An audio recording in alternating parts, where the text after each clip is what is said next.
রাজধানীর কাকরাইল মোড়ে আজ উত্তপ্ত পরিস্থিতির সৃষ্টি হয়েছে। চাকরিচ্যুত বিডিআর সদস্যদের একটি মিছিল ছত্রভঙ্গ করতে পুলিশ জলকামান ও সাউন্ড গ্রেনেড ব্যবহার করে। এতে আহত হয়েছেন অন্তত 2 জন আন্দোলনকারী।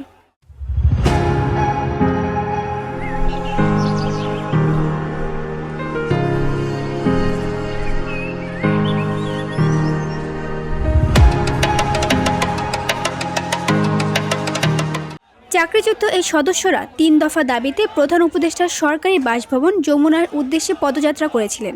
সকাল থেকে শাহবাগ জাতীয় জাদুঘরের সামনে অবস্থান কর্মসূচি পালন করেন তারা। দাবি পূরণ না হয় বেলা 11:30টার দিকে যমুনার উদ্দেশ্যে মিছিল নিয়ে রওনা দেন।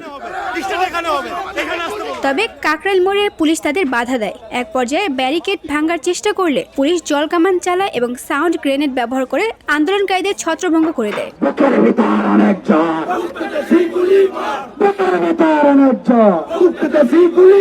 পুলিশের ঊর্ধ্বতন কর্মকর্তারা জানিয়েছেন, বাংলাদেশ সচিবালয় ও যমুনা বাসভবন এলাকায় ডিএমপি যে কোনো ধরনের মিছিল সভা সমাবেশ নিষিদ্ধ করেছে। নিষেধাজ্ঞা অমান্য করে মিছিল করায় এ ব্যবস্থা নেওয়া হয়েছে।